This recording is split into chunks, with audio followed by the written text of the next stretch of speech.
after a big scoring run, trailed 5-0 to start off the bout. Quinn wins it by decision, 10-6, final at 149. Still hasn't fully sunk in.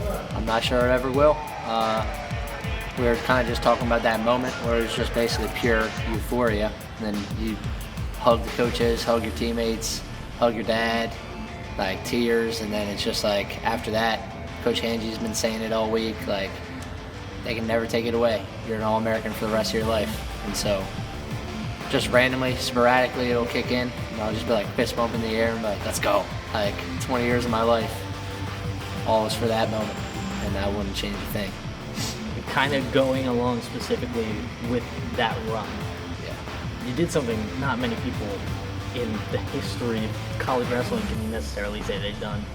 You drop the first one and then battle all the way back to the podium. Obviously, you know, maybe not how you intended it to happen, but it does. And that moment where you see all just those 3 days of fighting, the whole kind of career of fighting turn into that moment. Yeah, I mean, like you said, not really how we drew it up. We planned on going in there and becoming an NCAA champ. Bad first round, and then after that, it's just like, be prepared for it to get ugly. Like, just go chip away one at a time. If you think when like you lose that first one about all the wrestling you have in front of you after that, like you think, oh, I gotta win 6 to become an All-American. That becomes a lot, right? But like, kind of you just take into account the whole season. You take into account Winnie passing away right before the season. You take into account like the school we're at, Ryder. Like Coach Angie always preaches it, blue collar, we fight, we're chippy, we like to get after it. There was just like all these thoughts going through my head right after that first one, right before we went out and wrestled the rest, and I was just telling myself like, fight like Winnie did, be prepared for it to get chippy, grind it out, just go one at a time, like one match at a time, what's right in front of you. And like, I was literally asking myself all the time, right before every match, I'd be like, are you prepared for it to be over? And every time the answer was no. Something that's been a big part of you this year, and obviously more so off the mat. But the first thing that I kind of saw you do after you had that hurrah moment in the interview, pointing to the wrist with Winnie. Yeah. How special was that type of moment? That's a moment that I'll never forget. I mean, I'll never really be able to quantify it or put it into words what that meant to me. But everything is a good word for it. It meant absolutely everything.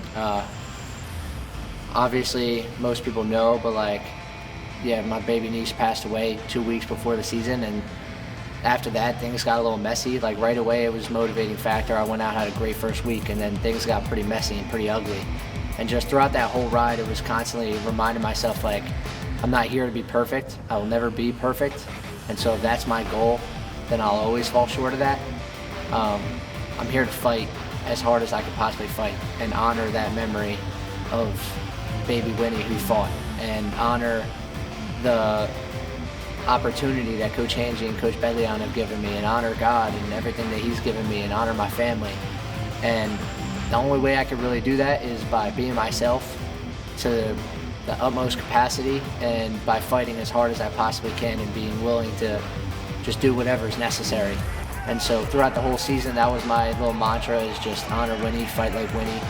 And then in that moment, I don't know, it's just all the emotions, everything, all the grief, all the joy, all the times I spent dreaming, knowing she's with me, all the times I spent warming up for a match, and just that tape and that writing on my wrist was my little comfort moment and comfort, like, piece of just memory. Even in the moments of the match, there was a lot of times you can see, like, I'll go back and just kind of tap my wrist or look at my wrist, and I'm tired, but I know that, like, that little girl fought for 2 whole weeks in an ICU and just wasn't ready to give up. And so just there's bigger things in this, there's harder things in this, and go be willing to fight. And she was with me, and taking her along that journey with me was something that I'll never be able to express how thankful for I am. Winnie the Warrior. Yeah, she's a beast.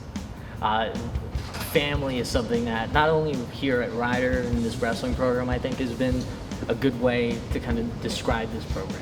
A true family, but also you mentioned the true immediate blood family and how kind of important they were to this run. Having that support system, and then obviously seeing that in that moment, how cool is that? Another memory that I'll cherish for the rest of my life. I mean, my dad was there, and my dad has been there every step of the way for 20 years. He was the one who introduced me to the sport, took me to tournaments nonstop, brought my brothers into the sport, took them with me. I mean, my whole family has been huge. Like they always say, it takes a village. That doesn't even really properly describe it. It takes more than a village. It took everybody, it took everything. And so my dad being able to be there for me when I All-American, and just being able to hug my dad and have him cry and know that like through all the hard things we've gone through this year, that those are happy tears and that I had a part to play in that. And I was just like, I'll never forget that hug. I'll never forget the FaceTimes with my brother and sister and my mom and her sister and everybody in my family, and just being able to hug all them, and even like Ryder, like that is my family. Like they are absolutely part of that direct family in my mind. Coach Angie's a second dad, Bedlion's an older brother, Wolfie's an older brother, Chad Walsh is an older brother, the guys on the team. I mean, Colton was crying. Like, you can't ask for a team that's closer. You can't ask for a team that's more supportive of each other, that wants it more for each other. Those are my brothers. I was willing to die for them, and I know that they were willing to do the same for me.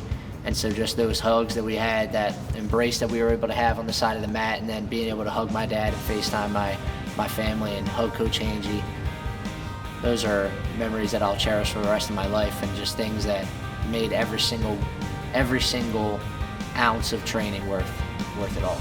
Going into NCAAs, a lot of people honestly kind of doubted you in a way, and people saw the 11 seed, I believe it was, and there were a lot of tweets saying, how the heck is Quinn Kinner an 11 seed? I don't know if you saw it in the moment when it was tweeted and stuff like that, but after that sense of, yeah, I'm an 11 seed, well actually I'm an All-American. I mean, so that was actually big, right? Like going in, I did see those tweets. I had like a little like kind of jokingly saying something to the guy who tweeted it, because I know who it is.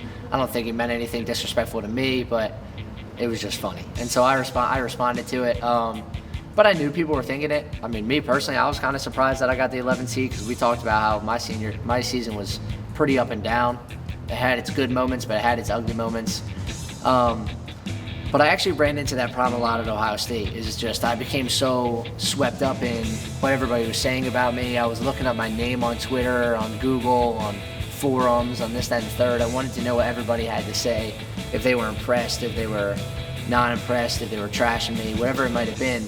And I got pretty bought into that. And so I just wanted to have respect from my peers at NCAAs, right? Like, I knew I was good enough to win the tournament. I knew I was good enough to be there, and I knew a lot of those guys knew it, but I was just okay with having that respect.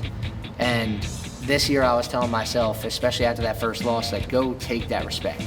Don't let anybody have even the opportunity to say whatever they might. You know what I mean? Go make it happen. If you go show that you're this good, then there's nothing anybody could say. There's no respect you need to ask for. There's no respect you need to wait for. It's right there in black and white on paper. Quinn Kinner, 8th in the country forever. And so something that I would definitely, and I will kind of try to instill in the guys in the future, is like, don't wait for people to say what you're waiting for them to hear. Go make them say what you want to hear. Go make it happen, right? Like, it's not about even other people, to be honest. It's just about going and proving to yourself what you know. And I knew I was good enough to do it, and I just had to go prove that I was good enough to do it. Kind of a one final time thing. Kind of take a look around.